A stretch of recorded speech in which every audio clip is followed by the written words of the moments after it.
ในที่พระพุทธเจ้าเพิ่นแสดงเรื่องการให้ทานหรือว่าให้ทานอาหารขึ้นชื่อว่าให้กำลังคือถ้าได้กินอาหารแล้วก็มีกำลังต่อสู้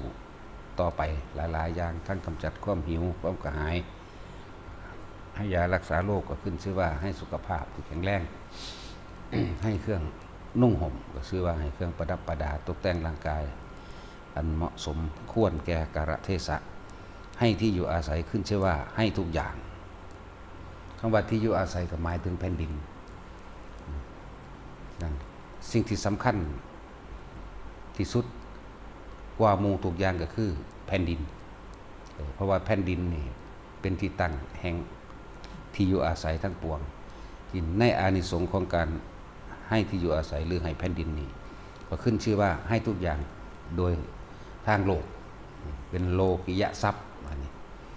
ถ้าเขามีแผ่นดินแล้วการสร้างบ้านสร้างเรือนสร้างเมืองการก่อสร้างหรือทำมาหากินต่างๆร่วมอยู่ในหันเบิดเลยถ้ามีแผ่นดินก็มีที่ทำกินนั่นอาหารก็ร่วมอยู่ในแผ่นดินนั่นที่อยู่อาศัยอันเป็นหรือว่าเสื้อผ้าหรือว่ายารักษาโรคก็ร่วมอยู่ในแผ่นดินนั่นฉะนั้นจึงว่าสำคัญสุดก็คือแผ่นดินก่อนหน้านั้นพระเวสสัภูพระสิกขีกับก่อนหน้านั้นก่อนที่ถึงอันตทานตรกัปก่อนที่เกิดสุญญะหมายถึงหอดอันตทานตรกัปบางกับพระพุทธเจ้ามีองค์เดียวมั่ง2 องค์มั่ง3 องค์มั่ง4 องค์มั่งแต่ว่ากับต่อจากเฮามี2พระพุทธเจ้าพระสิกขีกับพระเวสสัภูนั่นอคัญญกัปนั่นเป็นที่มาของคำว่าอคัญญสงฆ์สิ้นให้อคัญญกัปมีพุทธเจ้า2 องค์พระสิกขีเป็นพุทธเจ้าปฐมของกัปนั้นพระเวสสัภูเป็นองค์ที่2แต่ว่ามี2 พระองค์แค่นั้นหลังจากศีลธรรมคุณธรรมเสื่อมคลายจากโลกมิขสัญญีเกิดขึ้นมนุษย์ทั้งหลายขาฟันกันหักล้างทำลายซึ่งกันและกันเกิดจากสงครามอดอยากแห่งแล้งบางจำพวกจะหนีไปอยู่ตามดินตามหลายๆอย่างที่หนีเข้าไปแต่ว่าสุดท้ายแล้วธรรมชาติกะทำงานเป็นปกติทำนี่เป็นความบ่เสื่อมเป็นความบ่ตายธรรมชาติว่าด้วยสิ่งใดเกิดสิ่งนั้นก็ดับเป็นธรรมดาโลกเกิดโลกดับดวงอาทิตย์เกิดดวงอาทิตย์ดับขึ้นอยู่กับการเวลายาวนานต่างกันนั่นแหละเมื่อมนุษย์บ่มีศีลธรรมคุณธรรมบ่สะอาดสามารถจะค้ำจุนโลกเอาไว้ได้ดวงอาทิตย์ก็เกิดขึ้น7 ดวงถ้าจะพูดถึงตำราว่าดวงก็คือเกิดขึ้น7 ดวงดวงที่1ก็มีอยู่แล้วเป็นปกติดวงที่2เลยขึ้นน้ำในทะเลในแห่งเบิดดวงที่3ต้นไม้ตายเบิดดวงที่4ทุกอย่างที่เป็นความชื้นอยู่ในแผ่นดินเริ่มแห่งเบิดดวงที่5 6 7สุดท้ายละดวงที่7เกิดขึ้นกับใหม่บึบเดียวเลยใหม่เบิดสิเหลือเฉพาะก้อนดินขอหลอกคล้ายๆครับสะเก็ดดาวเป็นขอหลอแบบนั้นแหละเป็นสะเก็ดดาวเป็น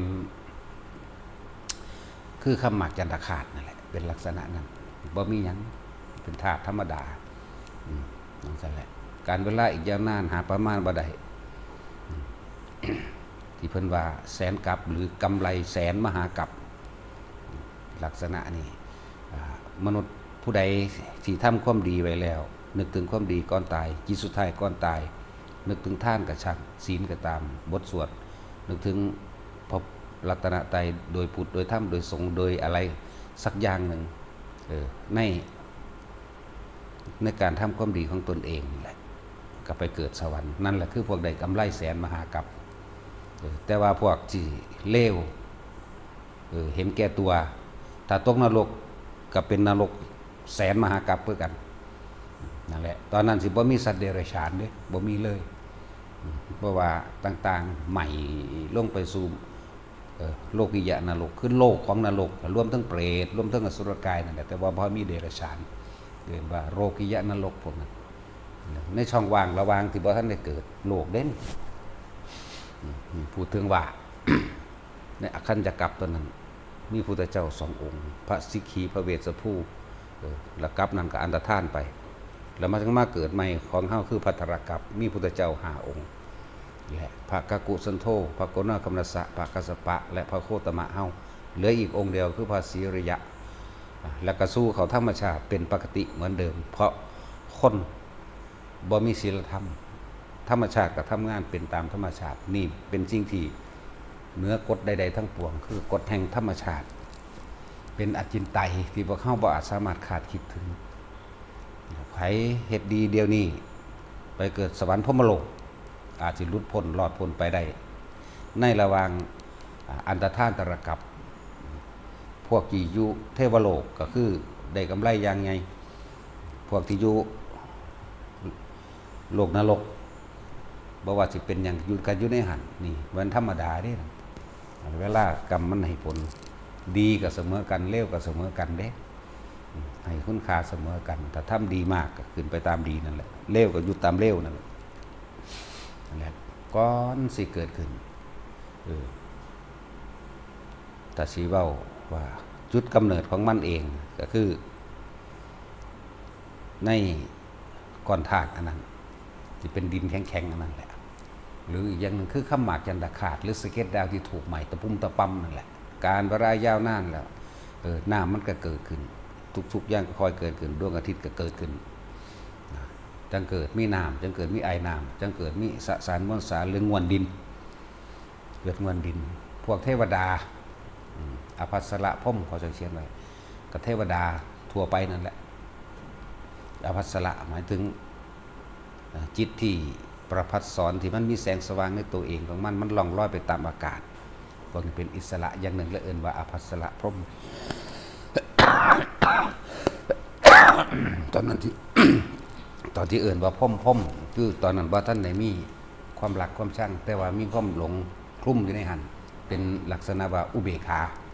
เอิ้นพรหมร่างจิตเป็นอุเบกขาอยู่ทางบ่แม่นอุเบกขาลักษณะถึงนิพพานล่องลอยมาเห็นงวนดินในน้ำเมื่อมีงวนดินในน้ำที่มันปุดขึ้นมาแล้วก็พากันลงมาซิมเบิงเมื่อซิมเบิงก็เลยเกิดกายหยาบเหาะลอยไปตามที่ต่างๆบ่ได้นั่นแหละกำเนิดโลกเป็นเองโดยธรรมชาติแบบนั้นการเวลายาวนานมา สัตว์ชนิดแรกเดี๋ยวมันที่ใส่ซื้อว่าจังใดก็บ่รู้ล่ะเป็นลักษณะโตใสเป็นลักษณะโตใสมีหางไข่ครับหวกตัดสิว่าล่ะคล้ายกับตัวอสุจิลักษณะนั้นคอยกินดินไปเรื่อยๆก็เกิดเป็นร่างกายหยาบขึ้นสัตว์อื่นๆมาเห็นก็สงสัยนี่เข้ามาสงสัยเห็นบ่เป็นหยังว่าก็ลงมาพอตะลงมาแล้วก็ มากินเบิ่งคือกันล่ะเนี่ยความสงสัยความอยากทดลองเลยเกิดกลายเป็นสัตว์ชนิดต่างๆตามเวรตามกรรมและสัตว์อื่นๆบัดนี้ที่มันมาเกิดเมื่อเกิดแผ่นดินขึ้นแล้วสำคัญสุดนี่มีแผ่นดินซะก่อนเด้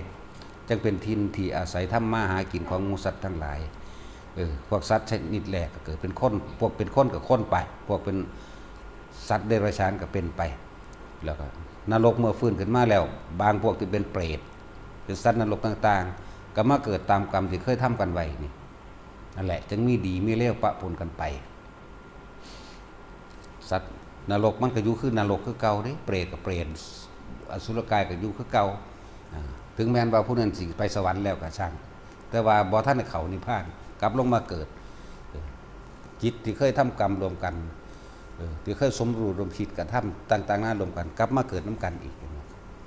และพอตอนนี้แผ่นดินเกิดขึ้นมาแล้วมีต้นไม้มีภูเขามีหลายๆอย่างเกิดขึ้นมาพร้อมๆกันนั่นแหละสัตว์เดรัจฉานกับเศษกรรมของพวกสัตว์นรกมาเกิดมั่งมาเป็นอาหารต่างๆที่ว่านะเป็นไปตายละชนิดละมันมีเท่าใดก็เกิดไปพร้อมตอนนั้นแหละบ่มีการวิวัฒนาการในลักษณะว่าในลักษณะว่าล่ะคนมาจากลิงกับบ่แมนลิงก็ยังเป็นลิงเหมือนเดิมเพียงแต่ว่าสิสูญพันธุ์ถ่ายทอดพันธุกรรมเล็กลงหน่อยลงใหญ่ขึ้นหรือก็แล้วแต่อันนี้ยังว่าสุดท้ายแหละจึงมีแผ่นดินนั่นแหละพระโพธิสัตว์จึงลงมาเกิด เพื่อสิรวบรวมมวลมนุษยชาติทั้งหลายบำเพ็ญความดีเพื่อสิถึงพระนิพพานนะเฮาฟังย่อๆคร่าวๆไว้ตราบใดที่พวกเฮาบ่ทันได้ถึงนิพพานน่ะยังมีความสงสัยนั่นนี่ยังมีความวางความโลภความนั้นบ่เป็นนั่นแหละจะต้องเวียนว่ายตายเกิดมาได้รับโทษรับกรรมอันตะของเฮ็ดไว้คือเก่าคนที่มีโอกาสคือคนที่ไปเกิดในที่สูงมีสวรรค์พรหมโลกเป็นต้นมีโอกาสที่บรรลุข้างบนใดแต่ว่าพวกที่อยู่ในอบายพวกสัตว์นรกพวกเปรตมันอสุรกายมันนี่โอกาสยากที่สุดต้องอาศัยรอคอยพระพุทธเจ้ามากกว่าพระพุทธเจ้าสิเกิดขึ้นแต่ละพระองค์นั่นแหละความสำคัญคือคนปฏิบัติธรรมคือจังเอาปลายเข็มใส่จิ้มใส่ตองฟ้านี่เด้คนสิรู้ธรรมเห็นธรรมใดพวกเขามีโอกาสขนาดนั้นแล้วบ่แม่นเว้าเลยลองเทียบไปไกลๆเด้อทั่วโลกนี่มองปฏิบัติธรรมสถานธรรมที่สอนเรื่องนิพพานจริงๆน่ะมีบ่กี่หม่องเลยทั่วโลกเนี่ยเอา42 แสนโยชน์นี่พวกเจ้าคูณเอานี่แหละคือตารางกิโลเมตรของโลกกันเลยอยู่ในนี้ละ42 แสนโยชน์คูณกันกับ16กิโลแหละแล้วมองที่แสดงถ้ำนิพพานแค่ไปเข็มจิ้มอยู่ไกลขนาดนั้นล่ะแล้วพวกเข้าสิยั่งประมาทไปใสพวกเขายังสิไปคิดหาถ้ำนอกโตอยู่บ่มองดับทุกข์อยู่ดับอยู่ใสมองดับทุกข์ก็บอกอยู่ซุมื้อแหละหยุดเวลาอย่าโหยหาอดีตถ้าเฮาบ่โหยหาอดีตหยุดเวลาได้แล้วมันก็อนาคตเกิดบ่ได้มันก็ดับทุกการจากการเวียนว่ายตายเกิดทั้งปวงลมหายใจนี่เองสติคือลมหายใจปัจจุบันก็คือลมหายใจหยุดเวลาก็ลมหายใจว่าเข้าใจว่าว่าส่วนมากพวกเขาโหยหาอดีตกันความคิดของคนมันมีแต่ไปหาอดีตไปความทรงจำไปสัญญานั่นแหละสัญญาความจำได้สัญญาอารมณ์ความรู้สึกเก่าๆต่างๆมีแต่คิดบ่เคยคิดหาอนาคตเพราะอนาคตบ่ทันเกิดมีแต่ปรุงแต่งอดีตเพื่อให้เกิดอนาคตเป็นแบบนั้นอยากให้เป็นแบบนั้นก็เอาสัญญาเอาของเก่าเอาความอยากได้อยากเป็นตามที่เคยได้ยินได้ฟังมาจากของเก่านั่นแหละเรื่องสัญญาหยุดเวลาจากบ่ล่ะอย่าโหยหาอดีตเพราะการคิดถึงอดีตแล้วปรุงแต่งนึกไปนั่นคือการสร้างอนาคตไปเกิดใหม่ฉะนั้นจนอยู่กับลมหายใจดีที่สุดบ่มีหยังสิเสมอเหมือนดอกนี่แหละเฮ็ดได้ตลอดได้บ่เนี่ยผู้ใดก็มีลมหายใจมันก็เป็นสมบัติโลกอยู่แล้วผู้ใดก็มีลมหายใจในตัวเองอยู่แล้วบ่มีผู้ใดบังคับได้เด้ความคิดเท่าตัวเองตัวเฮาเองบังคับตัวเองนะสติบังคับดึงเข้ามาหาลมหายใจทำไม่บ่อยทำไม่มากเดี๋ยวก็เกิดความเคยชินไปเองคำว่าปล่อยว่างจากสิ่งทั้งปวงเฮาก็รู้ในตัวเฮาเองเฮาอาศัยธรรมะบรรยายเฮาอาศัยพระปัญญาจากพระพุทธเจ้ามาแนะนำสั่งสอนเพิ่นบอกอนิจจังอนัตตานั่นทุกสิ่งทุกอย่างมีความเกิดกับมีความดับเท่านั้นบ่สมควรจะไปยึดมันบ่มีสิ่งใดเกิดแล้วบ่ดับบ่มีนั่นแหละโลกเกิดโลกดับดวงอาทิตย์เกิดดวงอาทิตย์ดับส่วนดาวอื่นมันก็มีของมันจังสั่นพระจันทร์มันก็เป็นวัตถุธาตุอันหนึ่งอยู่แล้วดวงอาทิตย์เป็นสสารมวลสารพลังงานแห่งความร้อนโลกเกิดโลกดับดวงอาทิตย์เกิดดวงอาทิตย์ดับคนเกิดคนตายดวงจันทร์อยู่คือเก่าเด้บ่ได้ดับเด้เพราะมันอาศัยดวงอาทิตย์ซื่ออาศัยแสงจากดวงอาทิตย์โลกประกอบด้วยดินน้ำไฟลมบัดนั่นแหละโลกจึงดับได้คนก็ประกอบด้วยดินน้ำไฟลมเหมือนกันอย่างสั้นทั้งว่าเฮามานี่เฮามาเฮ็ดเพื่อหยังเพื่อสิเอาตัวเองออกจากความเวียนว่ายตายเกิดความเวียนว่ายตายเกิดมาจากสาเหตุตัวใดล่ะตัณหาสัญญาเวทนาสังขารคือความคิดวิญญาณคือความรู้สึกเรียกว่าใจเฮ็ดจังใดเฮาสิหยุดนิ่งได้หยุดคิดอสังคตะมั่งวิสังขารมั่งวิสังขารแปลว่ารู้ท่านความคิดแล้วว่ามันปรุงแต่งต่างๆนานาสารพัดเพื่อให้ก่อเกิดอารมณ์แล้วพบใหม่มันเกิดอ๋อกูรู้จักแล้วล่ามเข้าไปสู่อสังคตะแปลว่าไม่คิดจากในสิ่งทั้งหลายทั้งปวงที่อยากได้และอยากเป็น ลมหายใจนั่นแหละเป็นตัวหยุดนั่นแหละเอาพอ